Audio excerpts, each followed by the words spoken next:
যায়। আল্লাহ নবী জানিয়ে দিলেন ওই মানুষের উপকার পাওয়ার জন্য তাদের দিকে দৌড়ায়। হে আল্লাহর গোলাম, আল্লাহর পয়গম্বর বলেন যারা মানুষের উপকার করবে, যারা মানুষের খেদমত করবে আল্লাহর সন্তুষ্টির জন্য, আল্লাহ নবী বলেন আল্লাহ তাআলা নিজের উপরে কসম খেয়ে বান্দাদেরকে জানিয়ে দিলেন, আল্লাহ নিজের উপরে কসম খেয়ে বলেন আমি আল্লাহ আমার জাতির উপর কসম খেয়ে বললাম আল্লাহ ইউআযিবুহুম, আল্লাহ নবী বলেন আল্লাহ তাদেরকে কখনো আযাব দিবে না।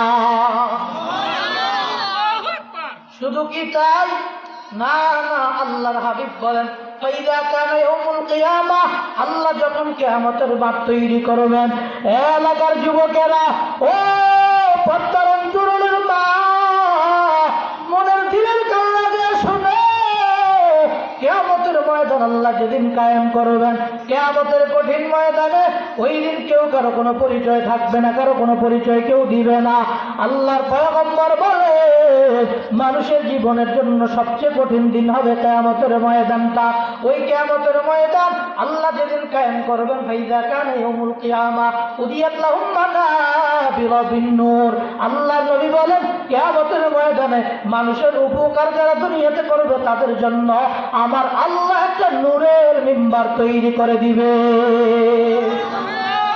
শুধু কি নূরের মিম্বার তৈরি করবে না, না, এরে শিবপুরের মুসলমান, আল্লাহ শুধু নূরের মিম্বার তৈরি করবে না, বলে কি করবেন, যারা আল্লাহর কোরআন শুনে দুনিয়ার মধ্যে, এ নবীর আশিকেরা, এ আল্লাহর পাগলেরা, আল্লাহর কালাম যখন কোন মুমিন বান্দা সুন্দর করে তেলাওয়াত করে, যখন কোন সুরেলা কণ্ঠওয়ালা যদি তেলাওয়াত করে, দেখবে কিন্তু আল্লাহর বান্দা এমন আছে যারা তাদের চোখের পানিগুলো টপ টপ করে পড়তে থাকে, যাদের চোখ দিয়া টপ টপ করে আল্লাহর মহাব্বতে চোখের পানি পড়তে থাকে, তারা তাদের রুমালটা দিয়া দিয়া তাদের চোখের পানিগুলো মুছতে থাকে।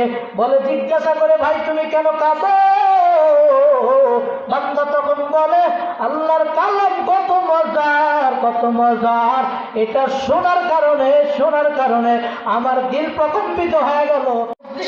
এখানে যারা বসেছেন আপনাদের সবাইকে বেষ্টনী দিয়ে ফেলে, বেষ্টনী দিয়া তাদের ডানাগুলো মেলতে মেলতে মেলতে মেলতে আল্লাহর আসমান পর্যন্ত উঠে যায়। একটু জোরে বলেন সুবহানাল্লাহ। আসমান পর্যন্ত উঠে যাওয়ার পরে ইয়াসআলুহুম রাব্বুহুম ওয়া হুয়া আ'লামু বিহিম, আল্লাহ তাদেরকে জিজ্ঞাসা করেন, অথচ আল্লাহ আমাদের ব্যাপারে ভালো করে জানেন। আমরা কেন বসছি, কি করি, আল্লাহ জানে কি জানে না? এরপর আল্লাহর হাবিব বলেন ইয়াসআলুহুম রাব্বুহুম ওয়া হুয়া আ'লামু বিহিম, আল্লাহ তাদেরকে জিজ্ঞাসা করেন হে ফেরেশতারা মাযা ইয়াফআলুনা ইবাদি, আমার বান্দারা কি করে বসে বসে, আল্লাহ জানে কি জানে না? এরপর জিজ্ঞাসা করার পরে ফেরেশতারা বলেন ইউসাব্বিহুনাকা ওয়া ইয়াহমাদুনাকা ওয়া ইউকাব্বিরুনাকা, আয় আল্লাহ আপনার পবিত্রতার ঘোষণা দিতেছে বান্দারা, আপনার বরত্বের ঘোষণা দিতেছে, আপনার প্রশংসা গাইতেছে। আমরা মাঝে মাঝে সুবহানাল্লাহ আলহামদুলিল্লাহ আল্লাহু আকবার বলি না? এই ফেরেশতারা বলেন আল্লাহ এরা এটা বলতেছে, মাঝে মাঝে সুবহানাল্লাহ বলে, মাঝে মাঝে আলহামদুলিল্লাহ বলে, মাঝে মাঝে আল্লাহু আকবার বলে। তখন আল্লাহ ফেরেশতাদেরকে জিজ্ঞাসা করেন হে আমার ফেরেশতারা, আমার বান্দারা কি আমাকে দেখছে? তখন আল্লাহর ফেরেশতারা বলেন না, আল্লাহ তোমাকে দেখে নাই। আল্লাহ বলেন ফাকাইফা লাউ রাআউনি, যদি আমার বান্দারা আমার দেখতো তাহলে কি করতো? আল্লাহর ফেরেশতারা তখন বলেন, আল্লাহর হাবিব বলতেছেন, রাসূল বলেন আসাদতু লাকা ইবাদাতান ওয়া আকতারু লাকা তাহমিদান, আল্লাহ যদি তোমাকে দেখতো তোমার বান্দারা পাগল করা হয়ে ইবাদতে লিপ্ত হয়ে যেত। আজকে আমরা দুনিয়া দেখছি, দুনিয়া। এই জন্য দেখেন ওয়াজ মাহফিল একদিকে চলে, আরেকদিকে কিছু মানুষ মোবাইল নিয়ে টিভির দোকানে, চায়ের দোকানে বসে আড্ডা দেয়। কেন? তারা দুনিয়াটাকে বড় দেখছে, যে আমি দৈনিক চায়ের দোকানে আড্ডা দিই, না দিলে আমার ভালোই লাগে না, দৈনিক আমি বন্ধুদেরকে নিয়ে আড্ডা দিই, না দিলে ভালোই লাগে না, আমি দৈনিক মোবাইল টিভি না টিপলে ভালোই লাগে না, ঘুমে আসে না। এরা দুনিয়ার পাগল হয়ে গেছে, দুনিয়ার মজা পায় গেছে। আর কিছু বান্দা আছে যারা আল্লাহর পাগল হয়ে গেছে। এজন্য আল্লাহর হাবিব বলেন যে ফেরেশতারা আল্লাহকে বলতেছেন আল্লাহ তোমার বান্দারা তো এমনিই পাগল, সুবহানাল্লাহ আলহামদুলিল্লাহর জন্য বসে আছে, যদি তোমার দেখতো আসাদুল্লাহকে ইবাদতান, আসাদ ব্যবহৃত হয়। বলে যখন কঠিন বোঝায়, কঠিন থেকে কঠিন, এটা ইসমে তাফদীলের সিগা। বলে আল্লাহ তোমার এই কঠিন থেকে কঠিনভাবে ভালোবাসা বান্দা ইবাদতে লিপ্ত হয়ে যাইত। সুবহানাল্লাহ। তখন আল্লাহ ফেরেশতাদেরকে জিজ্ঞাসা করেন, হে আমার ফেরেশতারা, মাযা ইয়াসআলুনি, তারা আমার কাছে কি চায়? আমরা আল্লাহর কাছে কি চাই এটা আল্লাহ কি বুঝে না? তারপর আল্লাহ জিজ্ঞাসা করেন কি চায়? ফেরেশতারা বলেন ইয়াসআলুনাকাল জান্নাহ ওয়া ইয়াতাআওয়াযুনাকা মিনান নার, আল্লাহ তোমার বান্দারা তোমার কাছে জান্নাত চায়, জাহান্নামের আগুন থেকে পানা চায়। আমরা সবাই জান্নাত চাই কি চাই না? এখানে কি কেউ আছেন এমন যে আমাদের মৃত্যুর পরে আল্লাহ আমাদের থেকে হিসাব নেই, আল্লাহ আমাদেরকে জাহান্নামে জ্বালায় জান্নাত দেখ, এটা কি চান আপনারা? সবাই চাই বিনা হিসাবে যেন আল্লাহ কি দিয়া দেয়? জান্নাত দিয়া দেয়। তখন আল্লাহ বলেন, হে ফেরেশতারা, আমার বান্দা কি জান্নাতের নিয়ামত দেখছে, জাহান্নামের আগুন কি দেখছে? কয় না আল্লাহ, তোমার বান্দারা তো তোমার জান্নাতের নিয়ামত দেখে নাই। যেই নিয়ামতের ভিতরে এত নিয়ামত, বলে বান্দা যখন নাকি একটা আপেলে কামড় দেবে 70 রকম মজা লাগবে, এত নিয়ামত। আকাশে পাখি উঠতে থাকবে, বান্দা বলবে পাখিটা তো কত মজাদার হবে। বলে মন চায়, মন চাইতেছে, বলে এটা গুনাহ হইয়া প্লেট হইয়া একেবারে বান্দার মুখের সামনে চলে আসবে। এত নিয়ামত বান্দাকে দেখতে কয় না আল্লাহ দেখে নাই। জাহান্নামের ভিতরে যে আগুন জ্বলতেছে এটা কি দেখতে পায় না? দেখে নাই।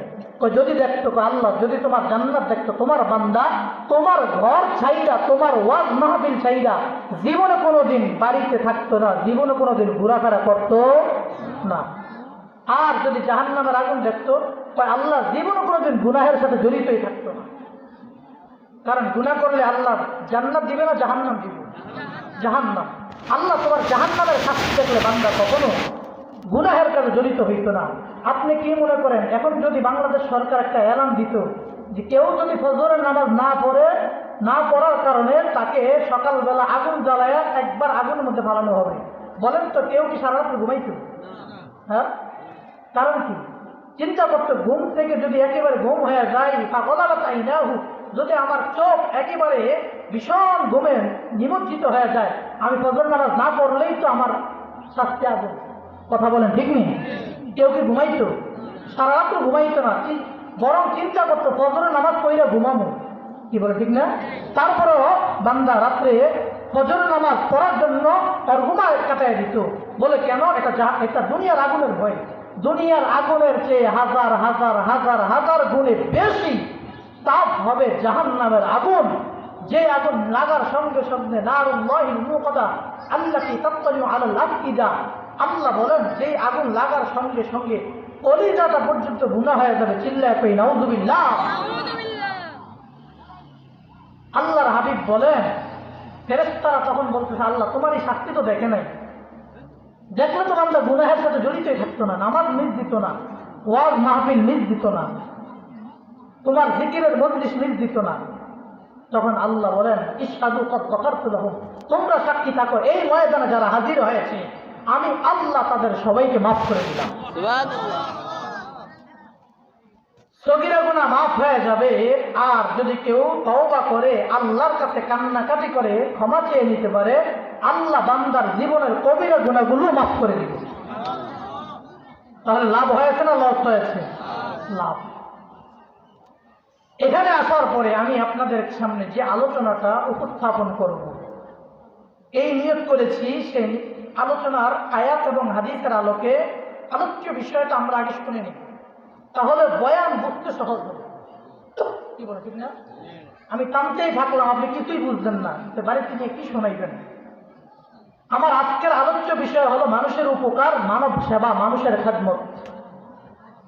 এখন মানুষের খেদমত কোন কাজে হয় এটা আমরা অনেকে বুঝি না। আল্লাহ আমাদেরকে এমন জাতি বানায় দুনিয়াতে প্রেরণ করেছেন যেই জাতি মানুষের উপকার করতে পারে, আবার মানুষের ক্ষতিও করতে পারে। কি বলেন, পারে না? আমরা যদি চেষ্টা করি কারো উপকার করতে পারবো, এবং এটাও আল্লাহ বুঝার ক্ষমতা দিয়েছেন, যদি উপকার করি দুনিয়াতে শান্তি, আখিরাতে মুক্তি। কি বলেন ঠিক না? আর যদি মানুষের মাথায় অন্যায়ভাবে বাড়ি দেই, মানুষের জমিন দখল করি, মানুষের দোকান লুটপাট করি, চাঁদাবাজি করি, টেন্ডারবাজি করি, তাহলে এটাও বুঝি মানুষের মনে আঘাত দেওয়ার কারণে দুনিয়াতেও লস, আখিরাতেও জাহান্নাম। বলে বলে ঠিক নেই? এই বিষয়টা আল্লাহ আমাদেরকে বুঝার ক্ষমতা দিয়েছেন, কিন্তু কোনো পাখিকে, পশুকে বুঝার ক্ষমতা দেয়নি। কিন্তু মানুষ এত নিমক হারাম, কিছু কিছু মানুষ আল্লাহ তাদের এত বুদ্ধি, ব্রেন সব দিলেন, বুঝার ক্ষমতাও দিলেন, তারপরও মানুষ ইচ্ছা করে অন্যের ক্ষতি করে কি করে না? যারা বলেন নাই মনে হয় আপনাদের ধারণা করে না, করেনি। আর কিছু মানুষ এমন আছে আল্লাহর বান্দা, যারা সব সময় ফিকির করে কিভাবে মানুষের উপকার করা যায়। কি বলেন, আছে না? সব সময় এটা নিয়ে ভাবে যে আল্লাহ তুমি আমার মানুষের উপকার করার তৌফিক দাও। ওই মানুষটা বিপদে আছে, তাকে কেমনে উদ্ধার করা যায়, ওই মানুষটা এই কাজে আছে, কিভাবে তাকে সারানো যায়। এই ফিকির করে অমুকের মেয়েটা বিবাহ হয় না, কিভাবে তার মেয়েটার একটা বিবাহের ব্যবস্থা করে দেওয়া যায়। অমুকের ছেলেটা পাত্রী পায় না, কিভাবে একটা সুযোগ করে তার পাত্রীর ব্যবস্থা করা যায়। অমুকে অসুস্থ হয়ে হাসপাতালে পড়ে আছে, কিভাবে তার সহযোগিতা করা যায়। অমুক মানুষটা মারা গেছে, তার বউটা বিধবা হয়ে গেল, এই মানুষটাকে কিভাবে সাহায্য করা যায়। এমন ফিকির করেনেওয়ালা মানুষ আছে না নাই? আর কিছু মানুষ আছে চিন্তা করে আল্লাহ আমি উপকার করতে পারি আর না পারি, জীবনে কারো ক্ষতি জীবন আছে না নাই? এখন আসেন, যদি আমরা মানুষের উপকার করি তাহলে আমাদের কি লাভ হবে? উপকার করলে কি লাভ হবে এটা আল্লাহর হাবিব হাদিস শরীফে জানায় দেন। আমি হাদিস দিয়ে দলিল দিব, যদি উপকার করি আল্লাহ আমাদেরকে ভালোবাসবে। এই যে ভাই এদিকে তাকান, উপকার করলে ভালোবাসবে কে? দলিল قال رسول الله صلى الله عليه وسلم الخلق عياد الله فأحب الخلق إلى الله من أنفع لعياله। আল্লাহর পয়গম্বর হাদিস শরীফের মধ্যে জানায়া দেন আল খালকু ইয়াদুল্লাহ, পৃথিবীর মধ্যে আল্লাহর সৃষ্টির আল্লাহর পরিবার। বলে আল্লাহ তাআলা এমন যে আল্লাহর ছেলে নাই, যে আল্লাহর মেয়ে নেই, যে আল্লাহর মা নেই, বাবা নাই, আমার আল্লাহর বিবি নাই। আল্লাহর পয়গম্বর বলেন আমার আল্লাহ তামাম দুনিয়াতে অসংখ্য অগণিত মাখলুকাত তৈরি করেছে, এই মাখলুকাতই হলো আমার আল্লাহর পরিবার। পয়গম্বর আরবি বলেন সারা দুনিয়ার মাখলুকেরা আমার আল্লাহর পরিবার। আল্লাহর পয়গম্বর বলেন এই পরিবারের মধ্যে আমার আল্লাহ সবাইকে একরকম মহব্বত করে না, সবাইকে আমার আল্লাহ একরকম ভালোবাসে না। নবীর উম্মতেরা, আল্লাহর পয়গম্বর জানায় দেন এই মাখলুকাতের মাঝে আল্লাহর কিছু গুনাহ আছে যাদেরকে আল্লাহ বেশি ভালোবাসে। বলে কাদেরকে বেশি ভালোবাসে? মান আনফাউ লিয়ালিহি, যারা অন্য মানুষের উপকার করবে আল্লাহ তাদেরকে বেশি ভালোবাসে।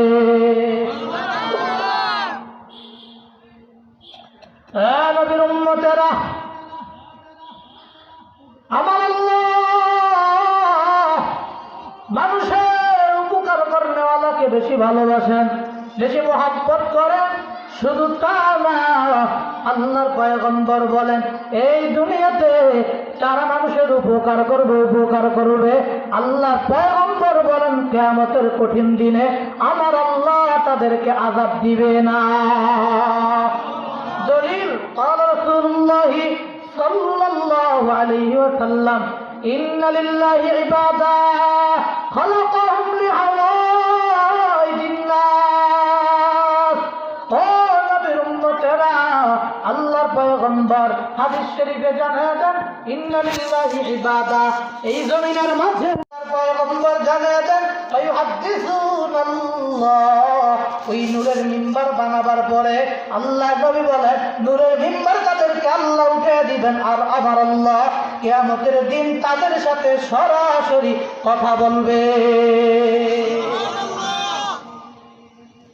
যখন আমার আল্লাহ আমাদের সাথে আইসা দেখা করবে, কথা বলবে, কেমন লাগবে? ভালো লাগবে না খারাপ লাগবে? আল্লাহু আকবার! হয় না আরো জোরে বলেন আল্লাহু আকবার! হে আল্লাহর বান্দারা, এখন তো আমাদের মাঝে এমন আল্লাহর বান্দারা আছে কারণে অকারণে মানুষের দুঃখের চিন্তায় থাকে, আর কেমনে তার হামলা মামলা দেওয়া যায় চিন্তায় থাকে। আছে না নাই? হ্যাঁ নবীর উম্মতেরা, না এমনটা করা যাবে না, বরং চিন্তা করতে হবে, মনে মনে চিন্তা করব কিভাবে মানুষের উপকার করা যায়। কারণ আমরা নবীর উম্মত, আমরা মানিব নবীর সুন্নাত। জোরে বলে ঠিক না? আমরা নবীর উম্মত, আমরা মানিব নবীর সুন্নাত। হে আল্লাহর বান্দারা, সাহাবায়ে কেরামের আদর্শবান হয়ে যেতে হবে। কারণ সাহাবায়ে কেরামরা নিজের জীবনটাকে মানুষের উপকারের জন্য কাটিয়ে দিলেন। জীবনটা যা তারপরে সাহাবায়ে কেরামেরা নিজের জন্য চায় না, তাকে দেখে অন্য ভাই মারা যাচ্ছে তার জন্য চায়। জোরে বলেন ঠিক নেই? আর আমরা মাঝে মাঝে ত্রাণ দিতে গিয়েও তো মাঝে মাঝে দেখলাম নিজে একটা দিছে, তারপরে সারা না আরেকজন পায় না, না পাইলে না আমার আরো 3টা দেন। ঠিক না? তবে সবাই না, সবাই না, কিছু কিছু মানুষের কারণে বদনাম হয়। কি বলে ঠিক না? সবাই তো মনে করে মুসল্লি হইয়া মসজিদে যায়, তো মাঝে মাঝে মসজিদে যদি জুতা চুরি হয়, কয়েকদিন ধারাবাহিক এই মসজিদে জুতা চুরি হলে নাম উঠে যাবে, এই মসজিদে যাওয়া যাবে না, এই মসজিদে মুসল্লিরা জুতা চোর। কি বলে ঠিক না? সবাইকে জুতা চোর, সবাই জুতা চোর না।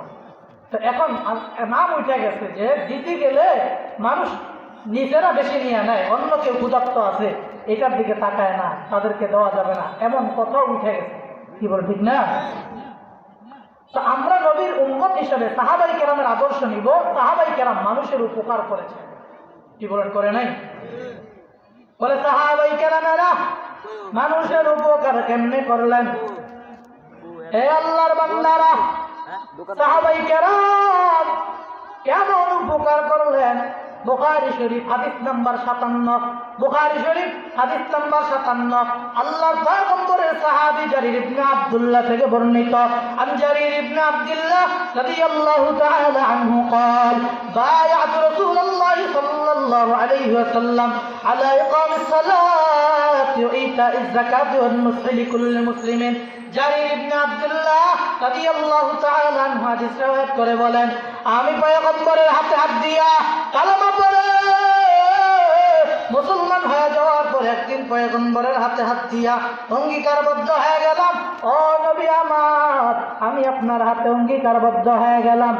1 নম্বর অঙ্গীকার, ও পয়গম্বর, জীবনে যতদিন বাঁচবো আমি নামাজ কামাই করব, জীবনে যতদিন বাঁচবো নামাজ কামাই দিব না, জীবনে যতদিন বাঁচবো আল্লাহ ইকামিস সালাহ নামাজ প্রতিষ্ঠা করব, ইতা যাকাত 2 নম্বর আমি যাকাত প্রদান করব, 3 নম্বর কুল্লি মুসলিমিন, ও নবী আমার, জীবনে যতদিন বাঁচবো আমি জারির ইবনে আব্দুল্লাহ জানায় দেন, আমি জীবনে যতদিন বাঁচবো ততদিন মানুষের কল্যাণ কামনাই করব।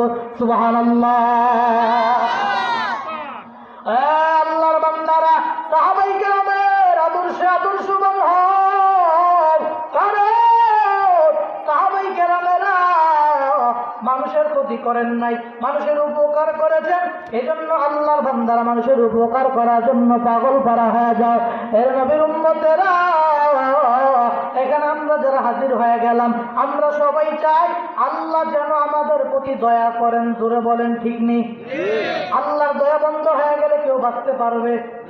আল্লাহ যদি বলেন, এ বান্দা আমি রাগ করে 1 সেকেন্ডের জন্য 1 মুহূর্তের জন্য বাতাস বন্ধ করে দিলাম, বলেন কেউ বাঁচবেন?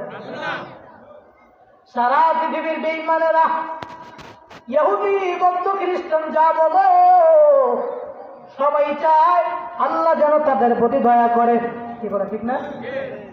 যে যত বাহাদুরি দেখায়, উপরওয়ালা বলে আমরা আল্লাহকে আল্লাহ বলে ডাক দেই, আল্লাহর জাতি নাম নিয়ে আমরা আল্লাহকে ডাক দেই। কিন্তু বেঈমানেরা আল্লাহরে আল্লাহ বলতে লজ্জা পায়। কি বলে ঠিক না? উপরওয়ালা হয়নি, উপরওয়ালায় করে, উপরওয়ালায় জানে। উপরওয়ালা বলতে তারা কারে বুঝাইছি? আল্লাহ ভালো জানে। হ্যাঁ, কি আবার উপরে কোনো আবার বন্ড বন্ড দাঁড় করায় রাখছি যে আমি বন্ধই জানি, নাউজুবিল্লাহ বলেন। আমরা ঈশ্বরও কই নাই, গড়ও কই নাই, কিচ্ছু কই নাই, আমরা বলি আল্লাহ। ধরে বলেন আল্লাহ। এই পৃথিবীতে যত মানুষ আছে, যত প্রাণী আছে, সবাই আল্লাহর মুখাপেক্ষী। আল্লাহ কারো প্রতি কোনো বিন্দু পরিমাণ মুখাপেক্ষী না। কি বলে ঠিক না? কুল হুয়াল্লাহু আহাদ আল্লাহুস সামাদ। সামাদ অর্থ জ্ঞান। আল্লাহ কারো প্রতি মুখাপেক্ষী নয়।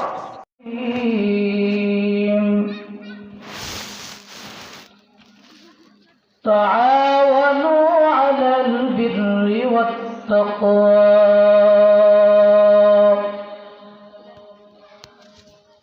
ولا تعاونوا على الإثم والعدوان واتقوا الله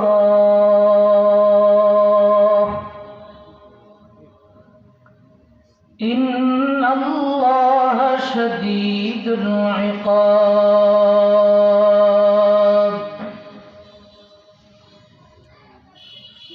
صدق الله مولانا العظيم وصدق رسوله النبي الكريم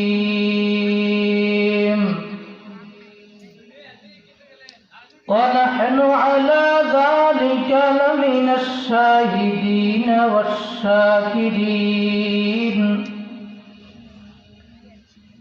والحمد لله رب العالمين.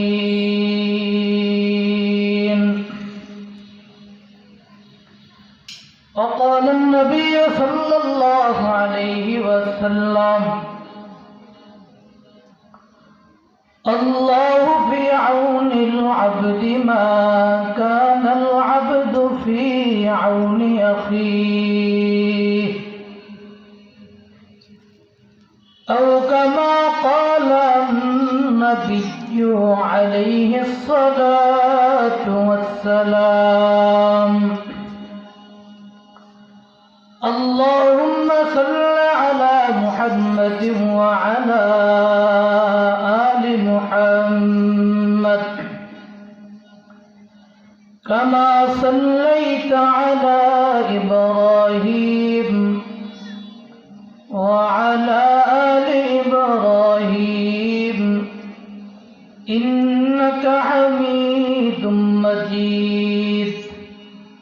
اللهم بارك على محمد وعلى آل محمد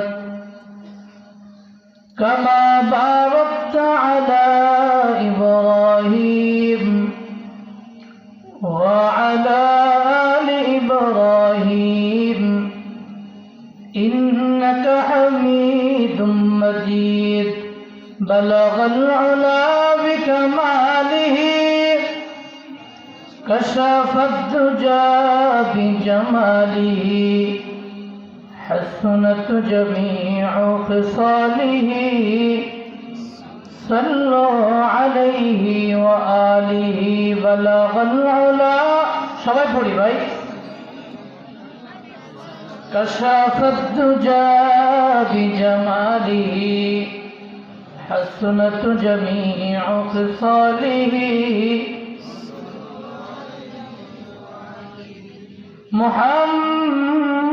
محمد نے آکر کفر کو مٹھایا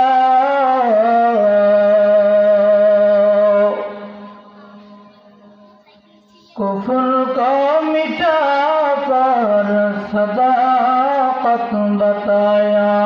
بلغ العلا بكماله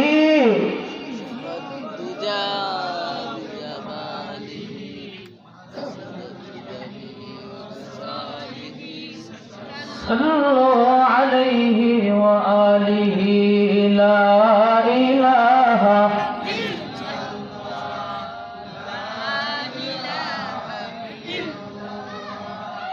لا إله إلا الله সবাই পড়ি জোরে পড়ি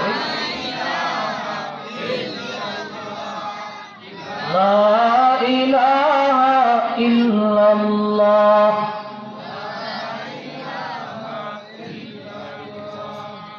لا إله إلا الله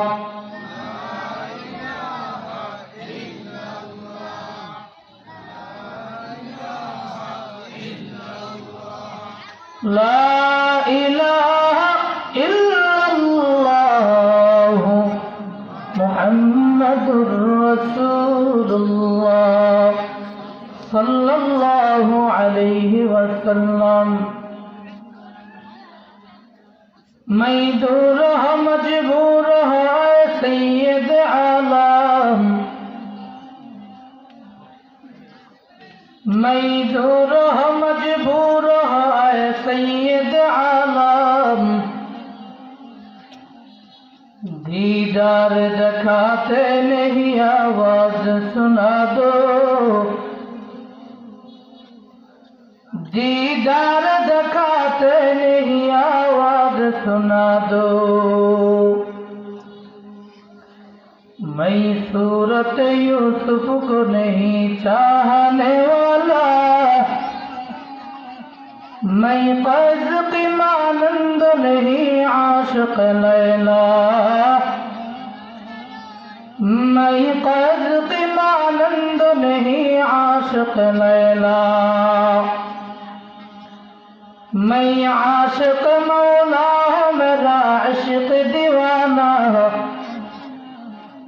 आज जुमला जहाँ जिसकी तजल्ली से उजाला आज जुमला जहाँ जिसकी तजल्ली से उजाला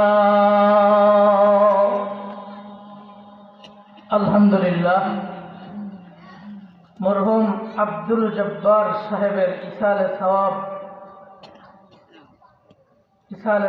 उद्देश्ये 17তম বার্ষিক তাফসীরুল কুরআন মাহফিলে উপস্থিত সুনামধন্য সভাপতি হাজার লাখ মানুষের